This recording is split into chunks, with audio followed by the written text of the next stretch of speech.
नमस्कार। आप लोगों का बहुत बहुत स्वागत है अक्ष फाउंडेशन के इस चैनल पे टॉपर्स टॉक के इस तीसरे सेशन में, जहां पर हम लोग एसएससी जीएसटी 2023 के एग्जाम में हमारे जो भी अभ्यर्थी सफलता पाई है, जिन्होंने अंतिम सूची में अपना नाम बनाया है, उनसे हम लोग इस टॉपर्स टॉक शो में बातचीत करते हैं और यह जानने का प्रयास करते हैं कि आखिर उन्होंने क्या ऐसा अलग किया, आखिर उन्होंने किस तरीके से मेहनत करी कि उन्होंने सफलता पाई, और उस सफलता के पीछे उनके राज क्या थे, उस सफलता के लिए जो भी उन्होंने प्रयास किए वह प्रयास किस प्रकार का था, ताकि बाकी और भी लोग जो इस परीक्षा की तैयारी कर रहे हैं उन्हें एक सही मार्गदर्शन मिल सके और वो ये समझ सके कि उन्हें आगे किस प्रकार से तैयारी करनी है।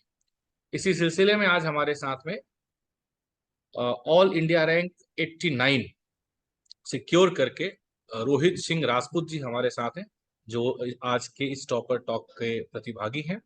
उन्हें मिनिस्ट्री ऑफ माइंस यानी कि भारत सरकार के खनिज मंत्रालय में अनुवाद अधिकारी के तौर पे वो नियुक्त होने जा रहे हैं। उस विभाग में उनका चयन हुआ है। तो रोहित जी, आपका बहुत बहुत स्वागत है टॉपर स्टॉक की शो। धन्यवाद सर।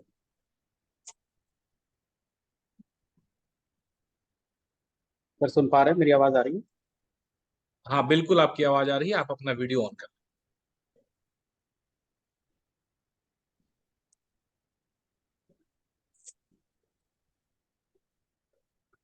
नमस्कार सर। तो रोहित जी, क्या प्रतिक्रिया रही जब पहली बार आपने अपना नाम फाइनल सूची में देखा, एसएससी जीएसटी के फाइनल सिलेक्टेड अभ्यर्थियों की सूची में? अ, सर यकीन नहीं हो रहा था। दरअसल मेरा ये चौथा प्रयास था और 3 बार निरंतर प्रयास करने के बाद जब मुझे सफलता मतलब लगातार नहीं मिल रही थी, तो मैं ये सोच रहा था कि आखिर कमी कहाँ पे रह जा रही है। और प्री में तो अच्छे मार्क्स आ जाते थे, लेकिन मेंस में क्या कमी आ रही है, इसके लिए मैंने मतलब जो अनुभवी थे मेरे आसपास, मेरे मित्रों में और मेरे जो बड़ों में, जिन्हें अनुभव था इस विषय में, मैं बात भी करता था, उसे इम्प्लीमेंट करने की भी कोशिश करता था। लेकिन फिर भी मतलब कमी रह जा रही थी सर। और जो मेरा अंतिम प्रयास, अंतिम क्या पिछला प्रयास जो था सर मेरा, उसमें एक चीज़ जो मतलब लोग मुझे नोटिस भी कराते थे, मैं कोशिश करता था, लेकिन एग्जाम वाले दिन वहाँ पे वो चीज़ नहीं हो पाती थी सर, क्योंकि एक अलग ही प्रेशर होता था। दरअसल मेरी जो सबसे बड़ी कमी थी सर, वो ये थी कि मेरी हैंड राइटिंग अच्छी नहीं थी। और जैसे मेरे अक्षर थोड़े से ऐसे बनते थे कि मतलब समझने में थोड़ा सा समय लगता था, वो एग्जामिनर के लिए भी थोड़ा सा इरिटेटिंग हो सकता था। ये चीज़ मेरे मित्रों ने भी पॉइंट आउट कराई और फिर एक दो लोगों ने मेरी कॉपी भी इवैल्यूएट करी। उन्होंने बताया कि तुम्हारे अक्षर ऐसे बनते हैं जो अस्पष्ट हैं, थोड़ा सा दबाव डालना पड़ेगा, तब तो इतना स्ट्रेस लेकर एग्जामिनर तो आपकी कॉपी नहीं चेक करेगा। तो कहीं ना कहीं एक वो बहुत बड़ी कमी थी। और थोड़ा सा प्रेजेंट करने को लेके भी समस्या थी सर, जैसे कि एक आउटलाइन बना के लिखना और एक बिना आउटलाइन बना के लिखना, दोनों में बहुत फर्क था। क्योंकि एक दिशा आउटलाइन बनाने के बाद मिल जाती है और आप एक क्रमबद्ध तरीके से आगे बढ़ते हैं हर एक एस्पेक्ट को कवर करते हुए, तो वो बहुत प्रभाव डालता है। और इस चीज़ को मैंने इस बार इम्प्रूव किया। और सर कंटेंट पे तो काम किया ही किया, साथ ही साथ मैंने रिप्रेजेंटेशन में जैसे ग्राफ्स हैं और चार्ट है, पाई चार्ट्स हैं, तो मैंने कुछ डेटा और बुलेट्स शो करने की कोशिश उसके थ्रू की थी। और कुछ दिन तो मैंने सब प्रयास किया, जैसे कि आपने भी काफ़ी कक्षाएं इस विषय में ली थी। ये रूपरेखा किसी भी मतलब निबंध को लिखने के लिए, उसको अगर आपके पास एक सीमित दायरा है, तो उस दायरे के अंदर उस विषय को पूरी तरीके से शामिल करते हुए कैसे कंक्लूड करना है, ये आपने बेहतर तरीके से बताया था। मैं सर आपसे जुड़ा और आपके सानिध्य में मुझे ये चीज़ सीखने को भी मिली। और सर एक बहुत अच्छी बात ये थी कि आपके जो अनुवाद होते थे वो लगभग परीक्षा में जैसे अनुवाद पूछे जाते थे, जैसे अलग अलग डोमेन के, चाहे वो शिक्षा का हो, चाहे वो दर्शन का हो, चाहे वो समसामयिकी हो, चाहे वो प्रशासनिक हो, चाहे वो एथिक्स का हो, मतलब हर एक डोमेन का अनुवाद आप देते थे और बढ़ा देते थे। तो उसे भी आधे घंटे में करना होता था। थोड़ा टाइम मैनेजमेंट का भी इशू था मेरे साथ, तब नहीं पूरा हो पाता था, कुछ ना कुछ लगता था छूट गया, हमेशा ये लगता था। तो इस बार ये हुआ कि एक टाइम आउट होकर के आपके भी मैंने माउंट किए थे। और कमी पर सर मैंने बहुत काम किया, हैंड राइटिंग मेरी बहुत खराब थी, उसको मैंने बहुत इंप्रूव किया, डेली मैं लिखता था। तो सर ये सोच लीजिए, मैंने जब रिजल्ट देखा तो मुझे तो एक्सपेक्ट ही नहीं था कि सर मतलब 89 तो मुझे लगता है कि काफी अच्छी ठीक ठाक आ गई है रैंक, क्योंकि मेरे प्री में सर बहुत अच्छे मार्क्स थे। प्री में सर मेरे 158.75 मार्क्स थे।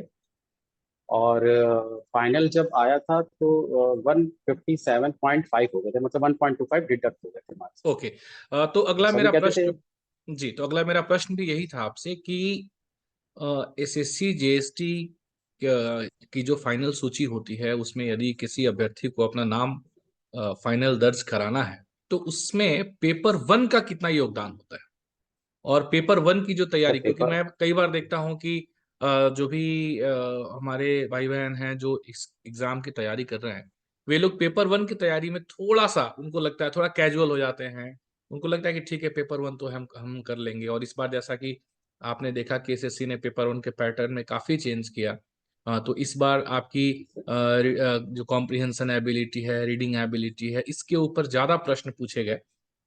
और पहले जो जी समय सर। हम बचा लिया करते थे पेपर वन में, कोई अंग्रेजी में बचा लिया करता था, कोई हिंदी में बचा लिया करता था, तो वैसा इस बार नहीं हुआ। जी दोनों में सर। बराबर समय लगे। तो नहीं पता सर। पेपर वन के प्रिपरेशन के लिए किस प्रकार से आप क्या सलाह देना चाहेंगे? पेपर वन में सर मतलब इसमें कोई संदेह नहीं है कि उसके अंक आपके अंतिम चयन में बहुत बड़ी भूमिका निभाते हैं। और पेपर वन में सर जितना अच्छा स्कोर हो जाए वो उतना ज़्यादा आपको लाभ देगा, क्योंकि डिस्क्रिप्टिव पेपर में बहुत से लोग अच्छा भी लिखते हैं और एक्सपेक्टेशन भी होती है कि उन्हें मिल जाएगा, लेकिन ऐसा शायद हो नहीं पाता।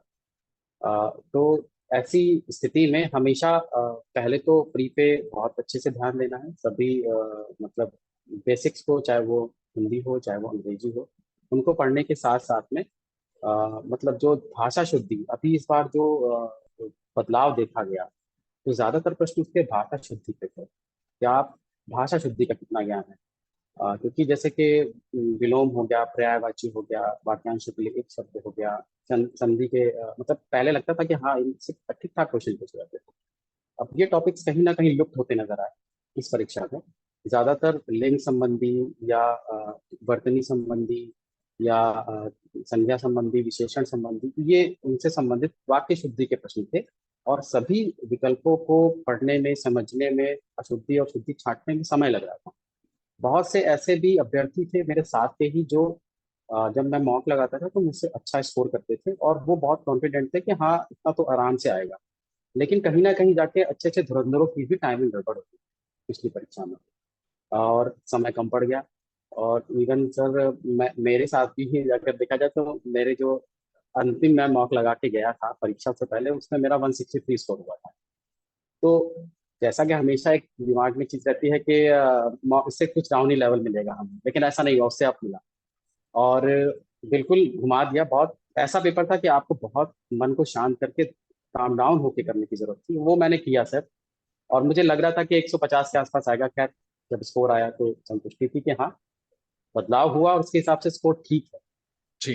तो जो मॉक टेस्ट, जैसे जो अक्ष फाउंडेशन के माध्यम से लर्निंग अक्ष एप्लीकेशन पे जो मॉक टेस्ट आप लोगों ने किया, जिसकी एक बहुत ही इंटेंसिव जी प्रैक्टिस सर। करी हमने, और पिछले वर्ष जी को सर। ध्यान में रखते हुए, चूंकि हमारे सामने रेफरेंस जो था वो 2022 था, 23 में एग्जाम होना था, तो 22 और उसके जी सर। पहले के एग्जामों को रेफरेंस करते हुए हमने एक बहुत ही हायर लेवल पे हमने मॉक का लेवल जी सेट सर। किया हुआ था। मॉक से। और हम ये सोच रहे थे कि अगर जी 22 सर। या उससे पहले साल में जिस तरह के पेपर आए हैं, अगर उस तरह के क्वेश्चन पूछे जाते हैं एग्जाम में, तो हमने जिस स्तर पे मॉक प्रैक्टिस करी थी वह काफी अच्छा, काफी हायर लेवल था।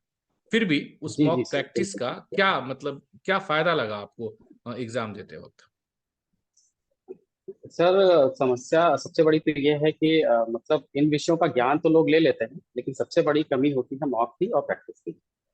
और मॉक लगाना बहुत ही जरूरी है, क्योंकि वहां पे ये समझ में आता है कि आप निरंतर जो चीज पढ़ रहे हैं तब भी वो गलत हो रही है, इन चीज का ज्ञान होने लगता है। फिर आप निरंतर कोशिश करते हैं कि जो टॉपिक, जिन टॉपिक्स को हम पढ़ चुके हैं वो टॉपिक्स अभी भी गलत हो रहे हैं, मतलब उन्हें हमें फिर से पढ़ने की जरूरत है। कहीं ना कहीं वहां पर भी कमी है। तो इसका ज्ञान एक चरणबद्ध तरीके से एक ऑनगोइंग प्रोसेस से धीरे धीरे होता है। हर एक मॉक में जब आपका पॉइंट में भी अगर इंक्रीज होता है तो आपका कॉन्फिडेंस भी बढ़ता है।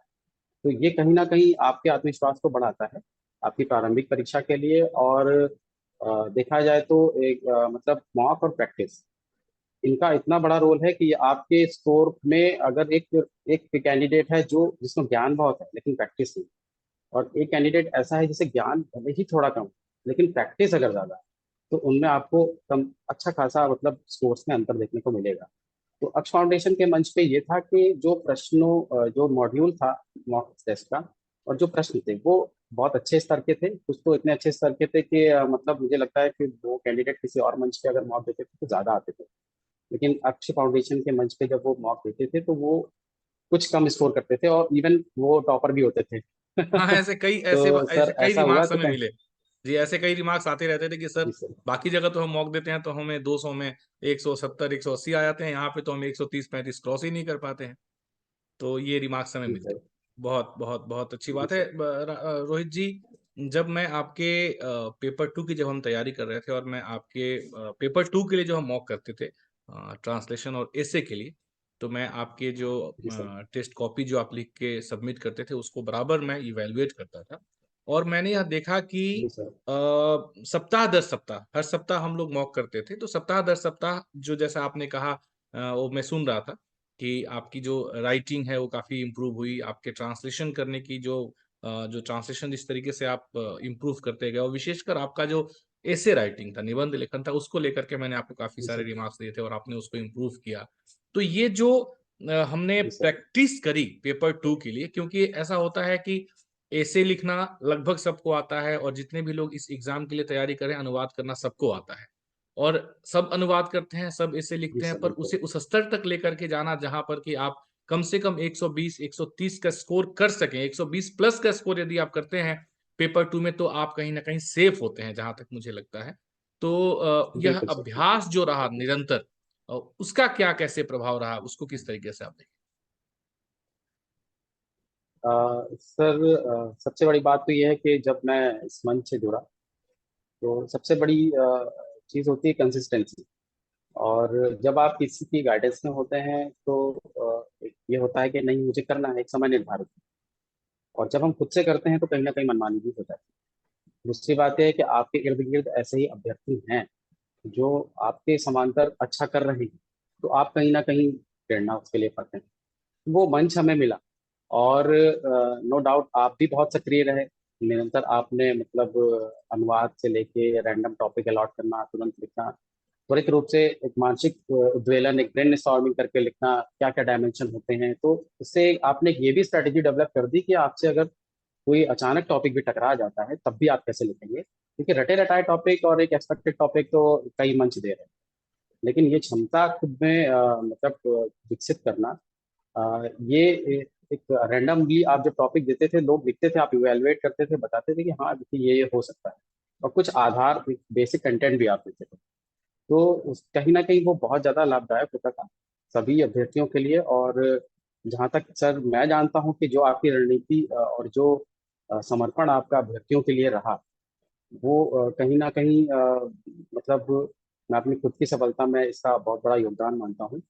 क्योंकि सर मैंने जब मॉक दिया था तो मेरे ख्याल से मेरी दूसरी या तीसरी रैंक थी मॉक में। 138 स्कोर था मेरा। तो बहुत मनोबल मेरा बढ़ा था कि हाँ मैंने पहले से ज़्यादा इम्प्रूव किया है।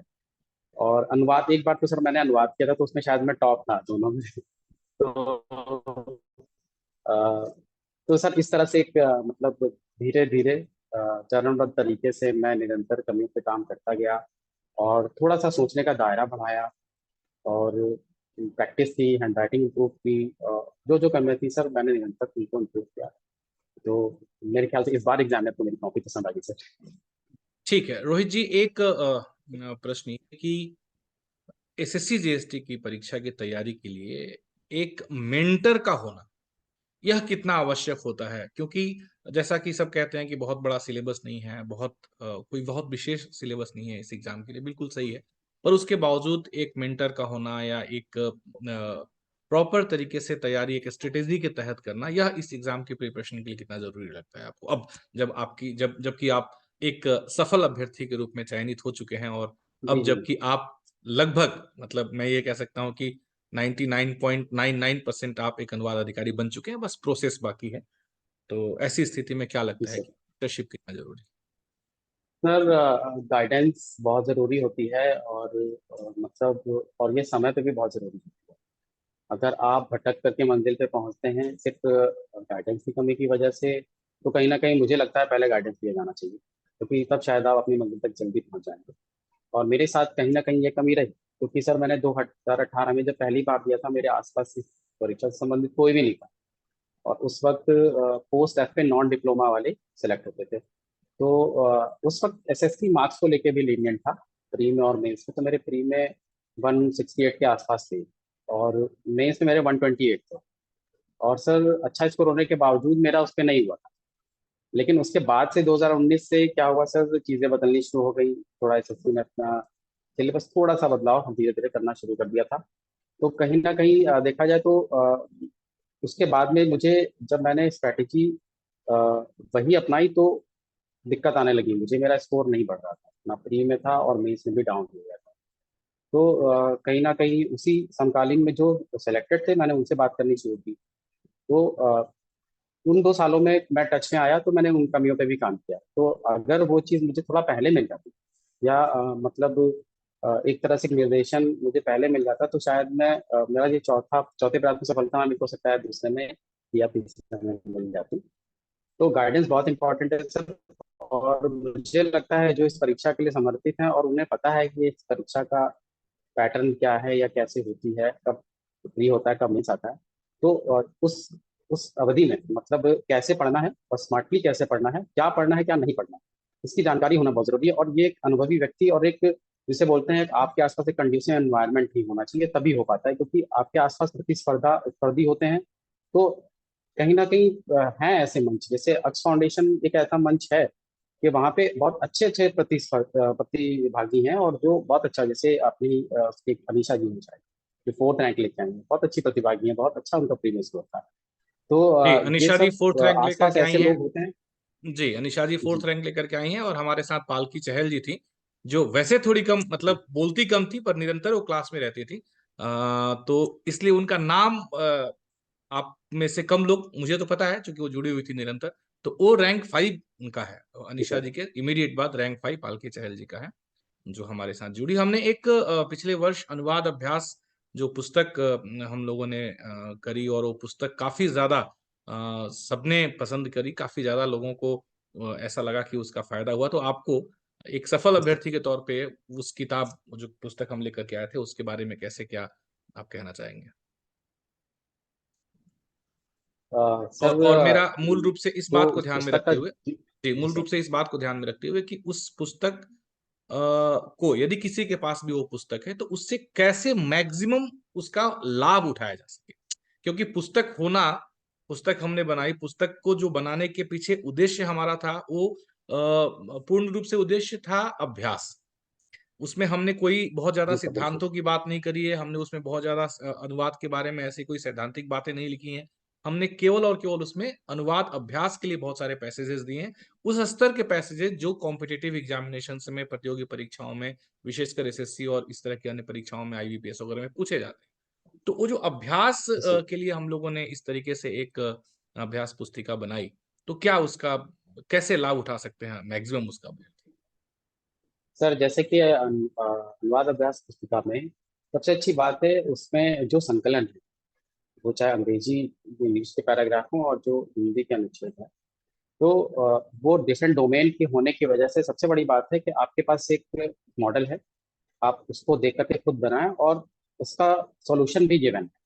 तो आप उससे तुलना करके अपना इवेल्युएशन खुद कर सकते हैं। और दूसरी बात यह है कि डिफरेंट डोमेन का अनुवाद उपलब्ध होने की वजह से सबसे अच्छी बात यह है कि मतलब आप में एक समझ बढ़ती है, एक इंसाइट बढ़ती है कि अगर डिफरेंट डोमेन का आएगा अनुवाद, तो हम कैसे उसका अनुवाद करेंगे, शब्दावली क्या प्रयोग करेंगे, और कहाँ पे भावानुवाद होगा, कहाँ पे शाब्दिक अनुवाद होगा, कहाँ पे प्रचलित शब्द समकालीन में कैसे हैं। इन सब का ज्ञान आपको डिफरेंट डोमेन के ट्रांसलेशन को करने से होता है। तो उस पुस्तिका में इन सभी डोमेन, चाहे वो टेक्नोलॉजी का हो, चाहे वो अ, विज्ञान का हो, चाहे वो एजुकेशन का हो, चाहे वो दर्शन शास्त्र का हो, मतलब उसमें अलग अलग शब्दावली का प्रयोग भी आप सीख पाते हैं। और चूंकि निर्धारित शब्द में ही हमें अनुवाद परीक्षा में भी मिलता है, तो वो उस चीज का भी ध्यान उस पुस्तिका में रखा गया है। तो एक स्ट्रेटेजी आप बना सकते हैं बहुत अच्छे से, और वो ऐसे हैं कि आप लगातार अगर उनको प्रयास करें तो आपकी ग्लॉसरी भी काफी रिच होगी, और आपकी समझ। और दूसरी बात है, उसमें कुछ पैराग्राफ ऐसे भी हैं जो आपके डेस्क्रिप्टिव पेपर में भी हेल्प कर सकते हैं। तो नो डाउट वो पुस्तिका मतलब जो अभी परीक्षार्थी जो तैयारी कर रहे हैं, और मैं तो रिकमेंड करूंगा कि आप जरूर लें, और वो निश्चित रूप से आपको फायदा ही करेगी, नुकसान तो कतई नहीं करेगी, फायदा ही करेगी। एक अनुवाद अधिकारी के तौर पे आगे आप अपने करियर को किस प्रकार से देख रहे हैं रोहित जी? सर दरअसल अनुवाद के क्षेत्र में से मैं बहुत पहले से जुड़ा हुआ हूँ, और अभी जिस संस्थान में हूँ बहुत प्रशंसा भी मुझे मिलती है उस चीज़ को लेकर के। और मुझे लगता है कि अगर मैं जाऊँगा इस क्षेत्र में, इस पद पे नियुक्त होऊंगा जब, तो मैं इसका दायित्व बहुत अच्छे से निभाऊंगा, और पूरी तरह से कोशिश करूंगा जो अपेक्षाएं हैं विभाग को लेके मुझे होंगी, जो मैं उनको भी पूरा करने पर की कोशिश करूंगा, और जो गुण मेरे अंदर हैं और जो नहीं जो है, मैं उसे वहां पे दिखाने की कोशिश करूंगा, और जो नहीं है उसे अपने आप में आत्मसात करने की कोशिश करूंगा। चलिए, बहुत बहुत ढेर सारी शुभकामनाएं आपको रोहित जी, ढेर सारी बधाई आपके चयन होने के लिए, ढेर सारी शुभकामनाएं आपके भविष्य के लिए।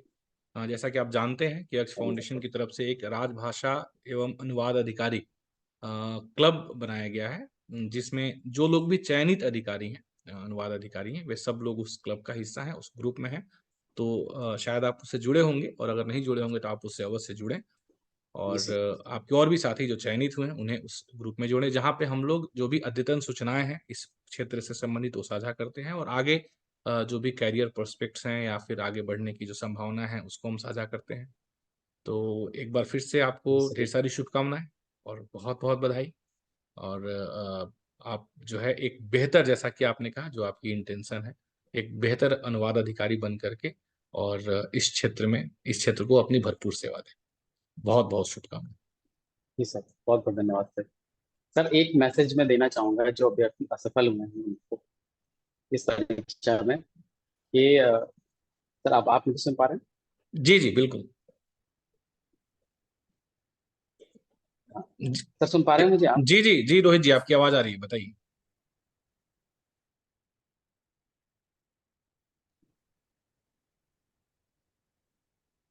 जी सर, तो मैं एक संदेश देना चाहूंगा, जो भी अभ्यर्थी इस वर्ष सफल हो, बिल्कुल भी निराश ना हो। कारण ये है कि मतलब यहाँ पे आपकी परीक्षा सिर्फ विषय की नहीं है, यहाँ पे परीक्षा आपकी लगन की है, आपके धैर्य की है, और आप कितना निरंतर बने रहते हैं उसकी। तो बिल्कुल भी निराश मत होइए। ऐसा नहीं है मतलब असफलताएं मतलब मैंने नहीं देखी। इससे पहले भी मैं कई परीक्षाओं में बैठा हूँ जनरल एग्जाम में। अब मैं अनुवादक के फील्ड में आया, लगभग 3 बार मेरे अटेम्प्ट ऐसे हो चुके हैं, मैं सफल नहीं हुआ। इस बार हुआ तो मेरे सारे गिले शिकवे खत्म भी हो गए। तो जो असफल हुए हैं वो निराश ना हो, और निरंतर मतलब प्रयासरत रहें। इस वर्ष नहीं हुआ है तो अगले वर्ष जरूर होगा। और मतलब बिल्कुल बस छोड़ना नहीं है आपको। और जो आपने एक सपना संजोया है कि हम मुझे एक सरकारी एक नौकर बनना है, एक सरकारी एक अनुवादक अधिकारी, कनिष्ठ अनुवादक अधिकारी या वरिष्ठ अनुवादक अधिकारी बनना है मुझे, तो मतलब बन के ही रहना है। तो मतलब बिल्कुल भी दिमाग में नकारात्मकता ना लाएं, और सकारात्मकता और सूर्य सी ऊर्जा और धरती सा धैर्य धारण करते हुए आगे बढ़ते रहना है। और बस मैं एक लाइन के साथ में मतलब अपनी वाणी को विराम दूंगा। अ, पास हो पास पास हो या दूर हो की मंजिलें जरूर है। तो ऐसा नहीं है, निराश मत होइए, निरंतर लगे रहिए, आपको सफलता जरूर मिलेगी। धन्यवाद।